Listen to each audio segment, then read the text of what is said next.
My name is Patrick Wardle. I have worked at a variety of acronymed places. Currently the Chief Security Researcher at Synack. So briefly, at Synack we do crowdsourced vulnerability discovery with vetted security researchers. So if you're interested in signing up with us to be a freelance researcher hacker to get paid to find vulnerabilities in our customer web apps, mobile apps, and IoT devices, check out synack.com. All right, so today we're going to be covering a lot of interesting stuff. We're going to start by looking at what happens when an application, which is running at the privilege level of the user, wants to perform a more privileged action. We'll then discuss some core issues with how apps perform this temporary elevation of privileges, and due to these core issues, we'll then show a lot of bugs. We'll talk about how to find these bugs, discuss some actual vulnerabilities, and then end with some exploits. So our goal today is to describe a reliable way to locally escalate privileges. Such privilege escalation is often an essential step that malware wants to accomplish. So again, step one, malware kind of gets on your box. Normally then it's going to be running in somewhat of a constrained environment, or at least at the privilege level of the normal user, not root. So then for step number two, the malware is going to want to escalate its privileges generally to root. So today we're going to be focusing on this second step, step number two, and talk about how to escalate privileges specifically by exploiting bugs and vulnerabilities in installers and updates. So first, let's look at how an application can authenticate with the operating system to be authorized to temporarily perform high privilege actions. So if you're a Mac user, I'm sure you're very familiar with these authentication dialogues, is what Apple calls them. We'll also refer to them as authentication or auth prompts. So apps run at user privileges, but sometimes they need to perform higher privilege actions. Most commonly, installers or updaters, they're going to have to write files to a system directory, perhaps update a kernel extension, and obviously this needs to be done at higher privileges. Other actions, for example, debugging another process or even changing operating system settings, such as the time, will often require the user to re-authenticate in order for the application to perform that higher privileged action. So these are quite common. I get about one a day on my box, and if not that, at least a few every week. So first let's look at a conceptual overview of kind of what happens behind the scenes when an application, for example an installer, wants to perform a privileged action. So first, it's going to invoke an authentication API. We'll talk about what these are on the next slide. This will generate an XPC message, which is sent to the authorization daemon. This daemon then consults the authorization database, and it usually says, okay, I will allow you to perform this action, but first you have to re-authenticate. So it does this by sending another XPC message to the security agent. This agent is then responsible for showing the actual authentication prompt. And then once the user enters the correct credentials and they're validated, the application that requested this higher privilege action is then allowed to perform it. So let's take a closer look at these steps. Again, assume we have an application, for example an installer, that wants to perform a higher privileged action. So it kicks this off usually by invoking something like authorization execute with privileges. And this is a function we'll talk about a lot. You can see on the slides when you invoke this function, you basically just specify a path of what you want to be executed with these higher privileges. And once the user is authenticated, this will then be executed. So if we look at this function, it's open source, we can see it calls execv to execute a setuid system binary named security_auth trampoline. This binary is what sends the XPC message to the authorization daemon authd. We can verify this by using the lsmp utility, which is a utility that can show you sending and receiving of mock messages. All right, so once the authentication daemon, authd, receives this XPC message, which is basically an authorization request, it will consult, as I mentioned, the authorization database. This is in /var/db auth.db. And the system auth trampoline requests the system.privileges.admin write. So we can dump this authorization database, and we can see that privilege exists, and as the comments or the information in the database shows, this is associated with the authorization execute with privilege function, which is what the application just invoked. So again, the authorization daemon's probably going to say, sure, I'll allow you or I'll grant you this privilege temporarily, but first the user's going to have to re-authenticate. So in order to facilitate this, the daemon then sends an XBC message, as I mentioned, to the security agent. So the security agent now has received this XBC message, and it is what displays the authentication dialog. Now this is done by design because Apple didn't want the user to have to trust the application with their password. So since a trusted system utility is displaying this authentication prompt, the application that's requesting the higher privilege actually has no access to the user's actual password. So we can use the ls app info utility and see, yes, security agent is actually the last process that was spawned. And again, this is because it's spawned on demand when it gets these XBC requests from the authentication daemon. It again displays that prompt and handles the verification of the user's credentials. Once the user has verified him or herself, control flow returns back to the security underscore trampoline utility, which via a call to exec v executes the binary that the application originally requested. And again, since this security underscore auth trampoline utility is setuid and is owned by root, the binary or the script that the application requested to be executed will now be executed with root privileges. Okay, so that was a behind the scenes look. What happens again when an application requests or needs to perform some action at a higher privilege level. Now let's talk about how to abuse this process, starting with some core or fundamental issues. So one of the main issues is these pop-ups cannot be easily verified. Anybody can spoof them. They're just a window asking for credentials. So on the left we have a legit pop-up from the Slack application, and on the right, who knows? Is this spoofed? Is this some malware just asking for credentials? Or is it even a legit authentication prompt that was spawned via the security agent but is going to execute something malicious? And what is Slack doing anyways? Like, why does it need to perform a privilege action? So we'll look at some real life examples that abuse this. Again, playing off the fact that the user generally trusts these authentication prompts and they're not easily verified. Now I do want to point out though that these are not, in my opinion, real vulnerabilities. I mean, they're somewhat like UI issues, but when I mentioned to a few people that this is what my talk was going to be about, a lot of people immediately jumped on this. So again, as we'll see, we'll actually talk about some more problematic vulnerabilities, but I wanted to mention this and cover this here. Especially since Mac malware often uses this or abuses this in order to get root credentials. So the first example is a Mac malware called OSX Proton B. What happened was the malware authors or hackers infected the legitimate application website of an application named Handbrake. Handbrake is an open source video transcoder. So again, the hackers accessed that website, got access to the application, infected it with some malicious code. And then anytime moving on in the future, when the users would then download this application, they themselves would become infected. So when the malware runs, the first thing it does is spawns one of these windows. But it doesn't do it through the security agent. It creates its own NS window. So it's 100% fake. But it mimics and looks exactly like a real authentication prompt. However, when the user enters their password, since it's fake, the malware has access to the actual bytes or value of the user's password.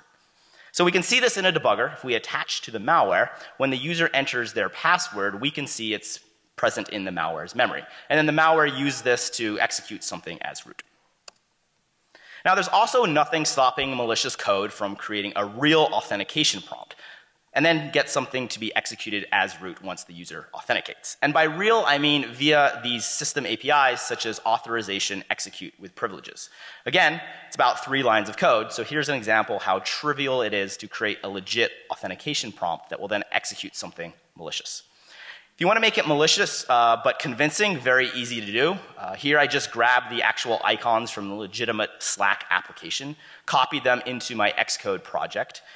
You then set the icon file key in the app's info.plist file, which then will be displayed in this legitimate, albeit malicious, authentication dialog. So if we execute this, a pop-up will be displayed on screen, and it's legit again in the sense that this is being displayed by the system security agent. And since Slack, at least on my box, is popping up this authentication dialog all the time, it's very easy to trick users. And once they enter their credentials, whatever we asked to be executed as root will be. So here's an example of a piece of malware that actually does this, iWorm. So iWorm was distributed via cracked applications on Pirate Bay. So users think that they would be getting, for example, a copy of Photoshop, and they would, but it would also be packaged with iWorm. When the malware was executed, it would invoke the authorization execute with privileges function, which would then display an authentication prompt. Now, users would likely enter their password because, again, there's no way to verify this, and also they're installing software, so they're used to seeing this, especially when they're performing some installer. Now, once the user enters their credentials, the malware executes something named 0, and this will be executed as root. If we look at what that 0 binary does, it persists the malware as a launch daemon, which means the malware will now be always running as root persistently. Now again, malware spoofing or creating these authentication prompts pretty much comes down to social engineering. These are not bugs, these are not vulnerabilities, but they work, so we can't knock it too much. Now I want to talk about some real issues, some fundamental core vulnerabilities. So we've been talking about this authorization execute with privilege API function. The good thing about this API is it's very easy to use. Again, you just specify whatever you want to be executed as root, and then the system will take care of everything else, displaying the authentication prompt, and then when the user verifies and enters his or her credentials, whatever you ask to be executed by root will be by the system. So that's great. The problem is it performs no verification of what it's executing and is open to a massive race condition. So, an example. A legitimate application, say an installer, needs to perform some privilege action, needs to execute something as root. So what it'll do is it'll invoke that authentication execute with privilege function and give it a path to something to execute, for example, an installer script. In the meantime, while the user is entering their credentials, some local malicious code that doesn't have these higher level privileges can actually modify that installation script. And then once the user finishes entering his or her credentials, the system will blindly execute what the app originally requested with no validation or verification that it hasn't been modified or infected in some manner. Another issue is legit applications, imagine they have authenticated securely, and we'll talk about how to do this in a minute, often then do authorized actions that are insecure. So for example, they can persist non-validated components, they can create insecure temporary files, they can even load and execute other non-validated components. So imagine, for an example, there's an installer that's now running as root, it's been authenticated securely and correctly, but then it creates, in the temporary directory, a property list or plist file. A few seconds later, it then moves that plist file out of temp into the system's launch daemon directory, where the launch daemon will be executed as root. Obviously, again, some local non-privileged code can modify that property list while it's in the temporary directory, and then when it's moved into the launch daemon's directory, that local malicious code will have just inherited root permissions. All right, so now let's talk about actually finding some of these bugs. And since we'll see this is such a systemic problem, we're actually only going to look at software that I had installed on my box. So first, let's look at who calls this horribly insecure authorization execute with privilege function. So you can grep the file system looking for binaries that import this, start maybe by looking at /applications. Or it actually turns out that whenever this API is called, Apple will log this, specifically to the var/log/diagnostic messages logs. Now, unfortunately, these logs are only kept for a few days, but you can start by looking there to see basically who has displayed one of these authentication prompts because they invoked the authorization execute with privileges function. So if we grep or dump these, we can see that pretty much everyone calls this function. Again, on my box, Slack, VMware Fusion, Chrome, Little Snitch, Freedom, Sparkle, everybody. Now, just because someone calls this function doesn't mean it's necessarily an exploitable bug. It's kind of similar to strcpy, right? We know strcpy is like a dangerous API, but if strcpy is used correctly, it doesn't necessarily mean that there's going to be a buffer overflow. An example of a safe use of this function is imagine an installer wants to perform a privileged system command. For example, it wants to execute reboot. Now, obviously, local malicious code can't modify the /sbin reboot utility, right? It's protected with system integrity protection, and et cetera, et cetera, et cetera. So this, for example, is safe. So in order, though, for something to be exploitable, what authorization execute with privileges is about to execute has to be writable, modifiable, and infectable by the local non-privileged code. Turns out, though, this is pretty much always the case. So the question is, how do we tell that what is about to be executed as root is accessible by this local unprivileged code? So the question is, first, what is this going to execute, and then is this writable? So there's two ways to tell or figure out what this function is about to execute. The first is if you use a process monitor utility. I wrote a free one that's open source and will be online after this talk.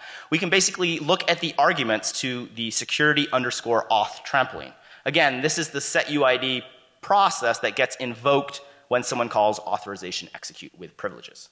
So here, for example, we can see it's downloading, or rather going to execute an installer application that's in /downloads. Obviously, local non-privileged code could modify that. Another example is you could basically just debug the process and set a breakpoint on the authorization execute with privilege function, and then look at the arguments, specifically the third argument, RSI, and look at what this is. Again, this will be the path of what is about to be executed as root.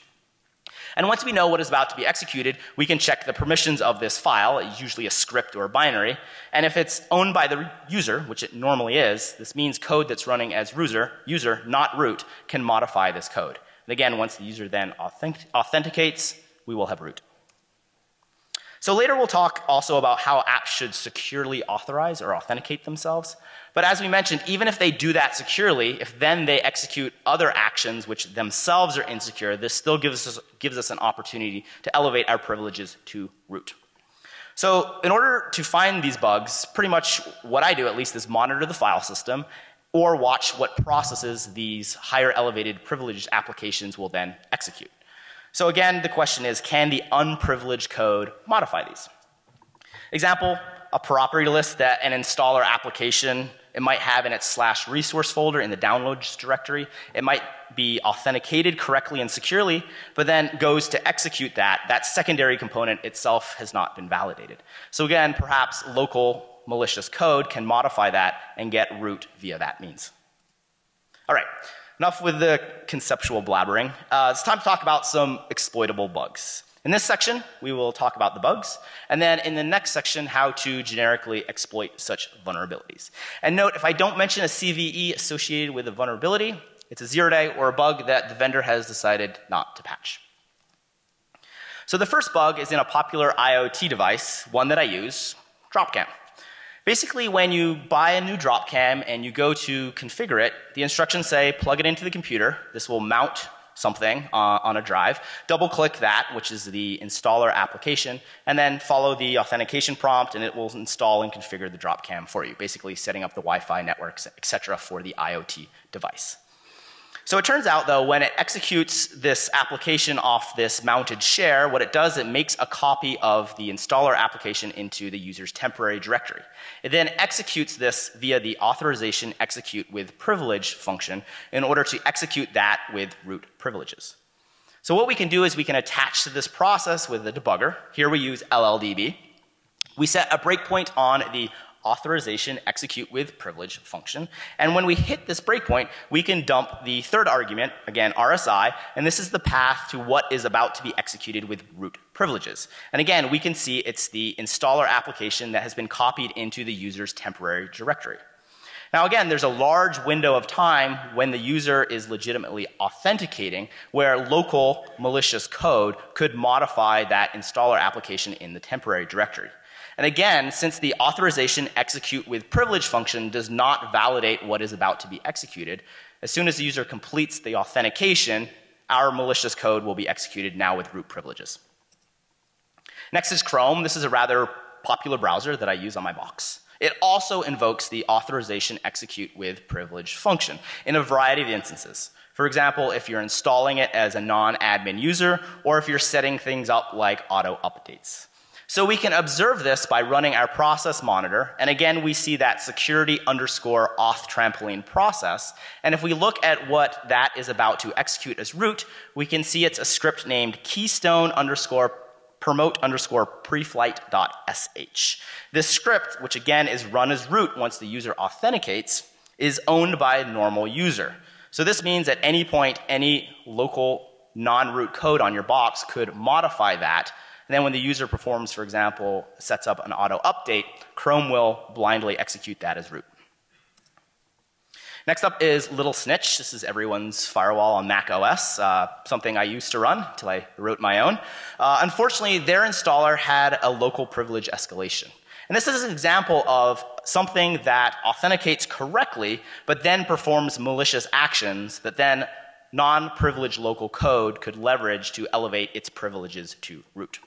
So the issue was the authorized installer, which again is running as root, wrote a property list to the temporary directory.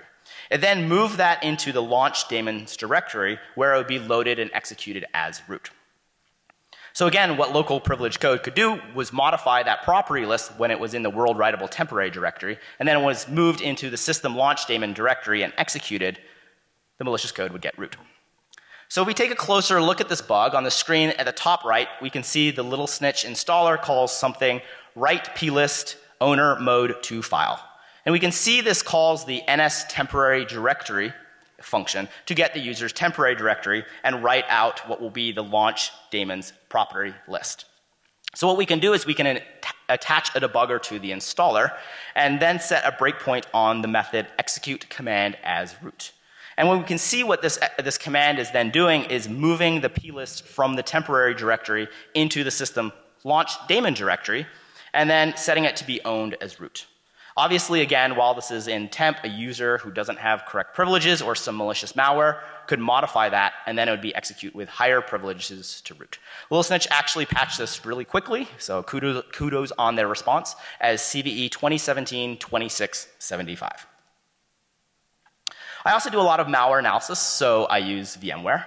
So whenever you go to install VMware, or when it tells you that there's an update, what it does is it saves various scripts into the user's temporary directory, and then executes them as root via the authorization execute with privileges functions. So we can see this by debugging the VMware installer or updater. Again, you set a breakpoint on the authorization execute with privileges function, and then when the breakpoint is hit, dump the third arg, and you can see what's being executed. Again, it's these scripts that are out of the world writable temp directory. Again, nothing is verified, so these will then be executed as root. All right, more security software. Yes, this is the VPN I run, F-Secure's Freedome. Turns out it is vulnerable as well.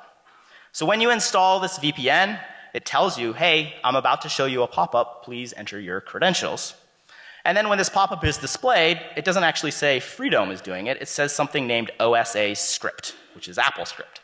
So I wondered, what is Apple script executing?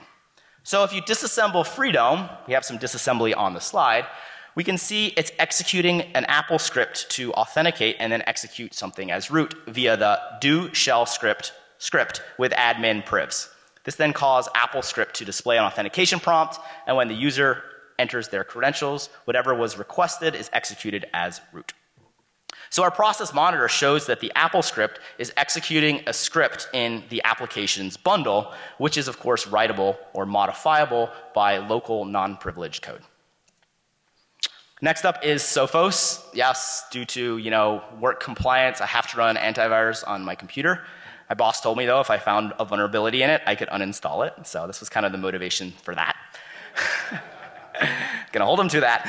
So when you download Sophos, it's a zip file. When you unzip it, it executes an installer application. And you guessed this, this then in turn executes a secondary component via the authorization execute with privileges. And we can dump via the debugger what's it about to execute, and it's something called installation.deployer. Again, if there's some malicious code on the box that has not root privileges, it can modify this component, and then that will be executed as root. All right, finally, we've got Sparkle. Now, Sparkle is an auto-update library that's used in a good number of apps. Now, I do want to point out this is merely a list of apps from 2016 that use Sparkle. I have not validated if these are all vulnerable. I just wanted a list. Let's look at an example or specific instance of an application that uses Sparkle that is vulnerable. So I do a lot of reverse engineering. I use hopper.app occasionally. It's a nice app. Anytime it has an update or a new version, the Sparkle library that's compiled in displays this pop-up telling me that there's a new version. If we click on it, Sparkle will download something called autoupdate.app into a non-protected cache directory. It then executes this. Now, depending on the user's permissions, for example, if they're a standard user versus an admin user, this will display an authentication prompt. If we view this in a debugger attaching to the auto-update process, set a breakpoint on authorization execute with privileges, we can see it's trying to execute something named file op out of a user writable cache directory. Again, if there's any local non-privileged code, it can obviously modify anything in this cache directory, and then that will be executed by root when Sparkle completes the update process. All right, enough knocking on third-party apps. I think by this time we understand that the authorization execute with privilege function is, shitty, don't use it, but everyone pretty much does. So I want to talk about some issues in Apple's code now. They're not safe from these issues either. So the first thing is, I'm not really sure if this is a bug, it's more of a silly issue, but when a user drags something via Finder into a higher privileged directory, the finder.app displays an authentication prompt, basically saying, hey, you need to provide correct creds in order for me to complete this copy action. The problem is, it doesn't validate that what the user originally meant to copy wasn't modified during the time they were authenticating. So we can imagine a scenario where a user is trying to move an app, for example, into /applications. They have to provide their credentials. Again, some local unprivileged code could perhaps modify what they were moving into applications, and then the move would still succeed, and now they've just got some malicious code into a higher privileged directory, which might be executed by other users. All right, something though that I think is a real issue. So Apple's package installer is called installer.app.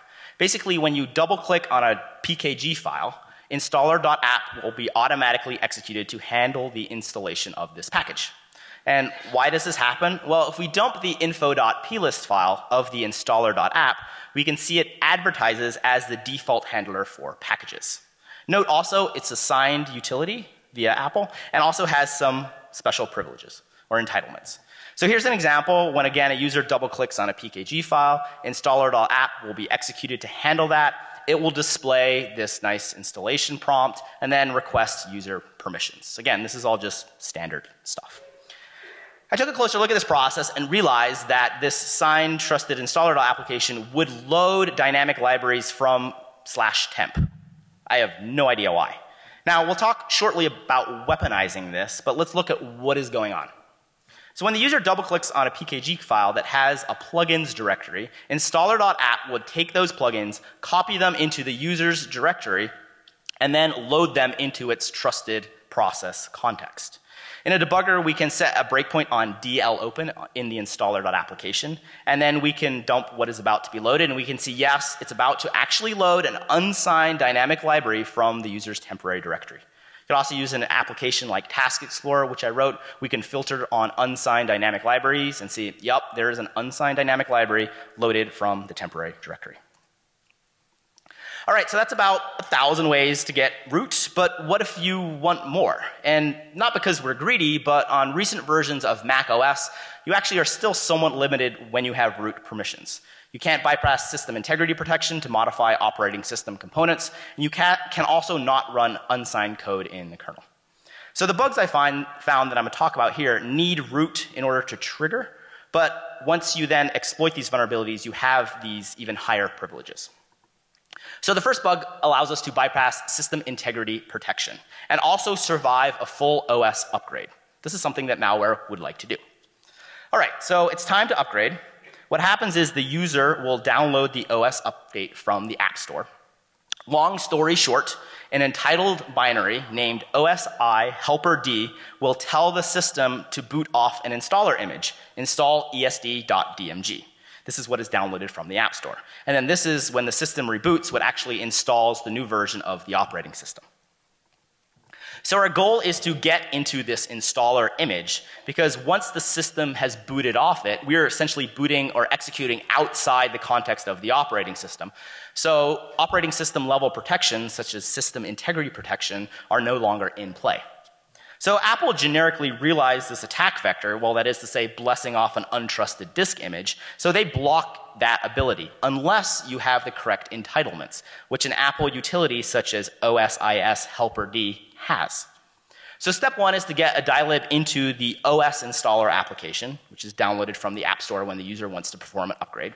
And we can use a neat runtime dylib injection technique, which I like to call dylib proxying. Basically what you do is you replace a dynamic library that the application is dependent on, and then proxy requests to the original one as not to break any system functionality. And then when that application is executed, the dynamic loader will naively and blindly load the malicious dylib in place. This was a technique that was used in some Israeli malware on the Windows platform. I haven't seen it used on the Mac operating system. I'm not sure why. Kind of a neat technique. All right, so now we have code executed in the trusted context of the operating system installer application. So what we can do now is modify or infect the install ESD disk image. And then the OS-IS helper D blesses it. Oops, there's no validation that what it's about to bless has not been tampered with. So now the system reboots. We are running in the process context outside the operating system. And so we can obviously bypass system integrity protection and ensure also that our malware fully lives or survives through a full OS upgrade. So as a proof of concept, I took iWorm, which is a well-known piece of malware that we talked about earlier, and injected this into the installation image. And then during this install process, I copied it into a system integrity protected directory, which means that once the OS install upgrade completed, that malware was essentially undeletable. Apple fixed this as CVE 2017-6974. All right, what about a pure kernel bug? Again, our goal is to get unsigned arbitrary code running in the context of the kernel. Again, root for this bug is a prerequisite, but we showed a lot of ways to get root privileges, so that's okay. So I stumbled across this bug. I was writing some code that used the audit subsystem, and I noticed there was an interesting bcopy. So bcopy is essentially a mem copy, copies something from source to destination by some number of bytes. Here we can see the bcopy source is a sock adder struct named SA. Destination is a sock adder underscore storage named arg sock adder, and its max size of the destination buffer is 128. Now, interestingly, the number of bytes that are copied is the size of the sock adder source structure. So anytime you see a bcopy where it's using the number of bytes to copy based on the source, always take a closer look at that. So we know the destination object is of max size 128. So the question then becomes, can we make the source object, a sock adder structure, bigger than that? Turns out the answer is yes. We can create a Unix socket that has a path which allows us to create a socket structure that's bigger than 128 bytes. So what we do is we create that and then we call bind, which will trigger the vulnerable bcopy because it's trying to audit that socket operation. And via the diagram, we can see that since the sock adder structure is bigger than 128, this will cause a heap overflow. For example, here we can see the 41, 41, 41 is now in a kernel pointer we control. So exploiting this bug will give us arbitrary unsigned code execution in the context of the kernel. All right, so that was a good deal of bugs, but what good are bugs if we can't exploit them? So let's talk about now how to exploit such vulnerabilities. All right, so again, back to the user-assisted elevation of privileges. A goal is to get root when a vulnerable but legitimate application invokes or displays an authentication prompt. So as a limited process or limited local code, to do the exploit, we have to do three things. We have to wait for a vulnerable application to start, VMware, Sophos, Sparkle, Little Snitch, whatever. Then we have to wait for it to perform an insecure authentication request. And then while the user is entering their credentials, quickly infect the vulnerable file. And then as soon as the user completes the authentication, we will have root. So step one, we need to monitor for the execution of these vulnerable applications. Turns out this is really easy to do. You don't have to have special privileges. You can use the NS Workspace Notification Center and register a notification for application launches and exits. So in our notification handler, we bail if it's an application that's not of interest, for example, calculator. But if it is, for example, it's Sophos, VMware, one of the myriad of other applications we talked about, we move on to step two, which is monitoring for the vulnerable file to be created.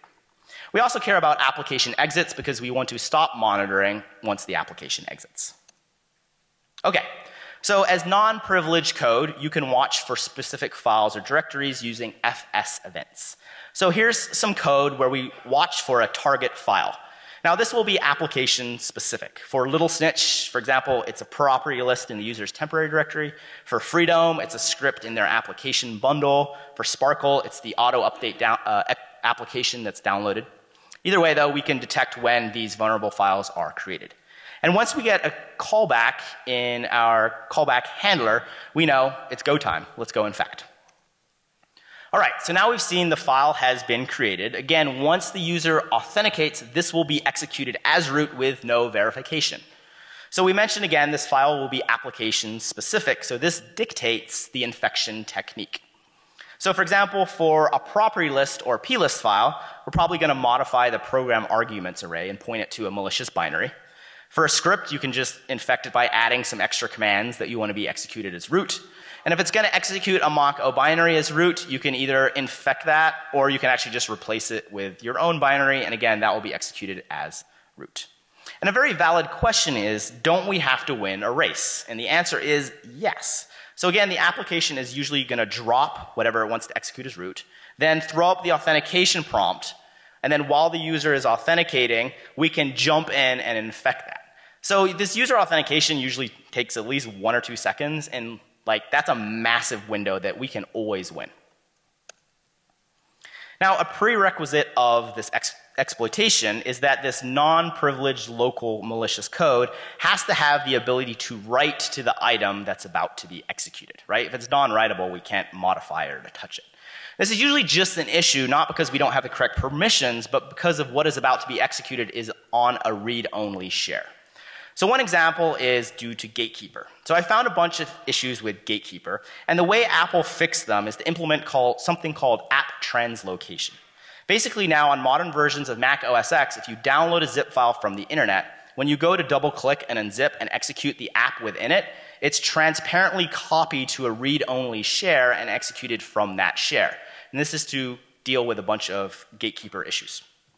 This read-only is bad for us because imagine that application is executing something in its application bundle as root. Now it's sitting on this read-only share, so we can't modify that anymore.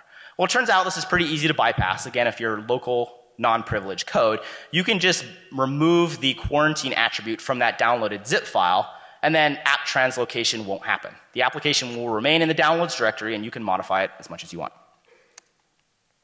Recall also Apple's installation.app, which is the default handler for PKGs, can be coerced into loading unsigned malicious dylibs.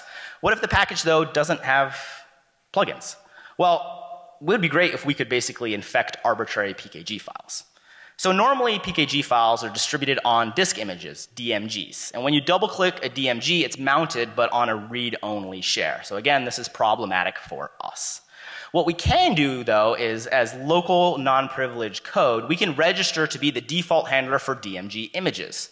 Then when the user double clicks on that, it will execute our code, and we can then force that DMG to be mounted with read-write privileges.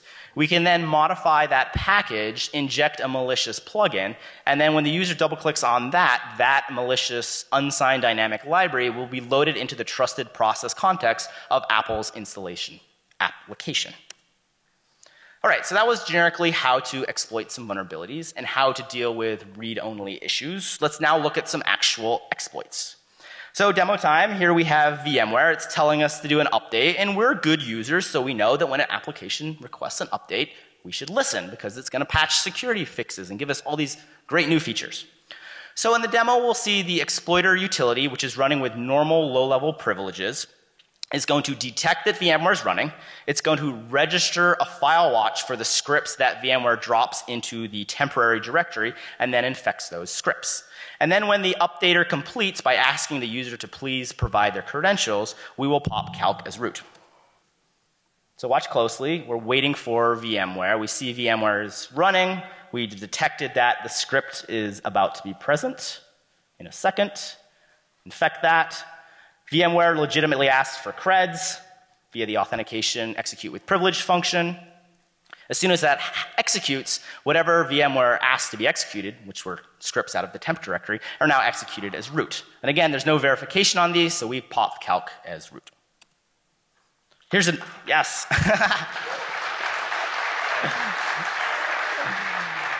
I saw a funny tweet. It was like, clap at DEF CON if you see calculator running. So, gotta use calc, even on Mac. So here's another demo with Chrome. This is pretty much the simplest, stupidest exploit ever. Basically, you have a Python script that's running as a non-privileged user, and it's going to infect that script that Chrome runs or requests to be run with root privileges. Again, Chrome asks the user to authenticate, and they do. We'll be able to pop calc. Really, the hardest thing here was to basically get calc to run as root. So we run our Python script. It infects that script because we have the right privileges. Chrome asks the user to authenticate because they want to execute the script as root. Again, there's no validation, so then Chrome executes the script as root, which we've infected to execute calc. Again, Chrome said, we're not going to fix this. Finally, let's talk about exploiting Apple's installer. And I think this is kind of my favorite. Why? It's because people use installer.app all the time. And what we can do is basically inject malicious code, unsigned dynamic libraries into the package that is about to be installed, and then installer.application will load them. So in 3 steps, we basically expand the PKG, inject our malicious dylibs into it, repackage it up. And then when the user double clicks to execute this, installer.app will load our malicious unsigned dylibs into its process context. So now we're running within installer.app. So what can we do here? Well, we can either display our own authentication prompt, which everyone will trust because it's the installer application displaying an authentication prompt, which is what it always does anyways. Or to be even more stealthy, we can just wait until installer.app requests the user to authenticate anyway, and then piggyback off that. I reported this to Apple via their bug reporting website, got no response. Maybe they're just sick of hearing from me. Probably. They don't really like me. All right, so let's start by end by wrapping this all up. So hopefully you have a healthy paranoia of these authentication prompts. I do. Why? First, they can be spoofed. Like, there's no way really to easily validate that this is not completely fake. And even if it is a legitimate, pop-up that the security agent has displayed, like, how do you know what it's about to execute? And again, every freaking application invokes this insecure API, meaning local code that's on your box, if it wants to elevate its privileges to root, can very, very easily infect that. So if you're a malware author, stop spoofing these boxes. Like, it's really lame. Like, do something a little cooler. I'm getting bored as a Mac analyst. Malware analyst is seeing these. Amit knows what I'm talking about. He complains to me all the time. So instead, be patient. Wait till one of these vulnerable applications, which is pretty much most applications, needs to perform an upgrade or is installed. And again, what you can then do is piggyback into that, and then when the user authenticates, you will have root. Again, a lot more stealthy, a lot more elegant. So what is the answer? Well, the answer is to use smjobbless. This is an API that was recently introduced by Apple, and it does allow you or applications to do secure authentication, but it's incredibly complicated. So what you have to do is put whatever you want to be executed as root, this is called the helper tool, in the contents/library/launch services directory. Then in your application's info.plist file, you have to identify the signing information of the helper tool. Then you invoke smjobbless, which will cause the service management daemon to copy your helper application into a secure location. Then, in that secure location, it is cryptographically verified that it hasn't been tampered with. Only then, once that verification is validated, it's copied to the system launch daemon directory and executed as root via a launch daemon. So here's code to do it. You can see it's actually not too complex in code once you get everything set up. And again, this will allow you to securely install and execute something with higher privileges that local malicious code cannot tamper with. So why aren't people using it? Why is Chrome, VMware, Sophos, Little Snitch, why is everyone using the insecure variant? Well, first, your application has to be signed, which means you have to give Apple $99 a year. Also, you can't specify command line arguments. You can't pass command line arguments to whatever you're about to execute. You can use XPC, but this is kind of a pain in the butt. I consider myself a decent coder. It took me hours to get working. And also then it persistently installs something as a launch daemon. This is like massive overkill if all you want to do is run a simple installation script. And then there's kind of a catch-22. This, launch agent has been installed and running as root. Your app can't actually now uninstall it because it's running with higher privileges. So again, you have to set up this XPC channel or tell the launch daemon to uninstall itself. It's just incredibly complicated and usually way overkill. All right, so before we end, I assume you're at this talk because you're somewhat interested in Mac security. Shameless plug for my Mac security website. But everything here is free, so I hope this doesn't sound like a sales pitch. In my free time, I like to write security tools, blog about this kind of stuff, write about a lot of malware analysis, etc. So if you're interested in this stuff, check it out. All right, well, that's a wrap. Again, thank you so much for attending my talk. And again, if you're interested in being a security researcher with Synack, check out synack.com or come chat with me. So if there's any questions, or I'll be here afterwards, I'd love to chat with you more about this. Thank you.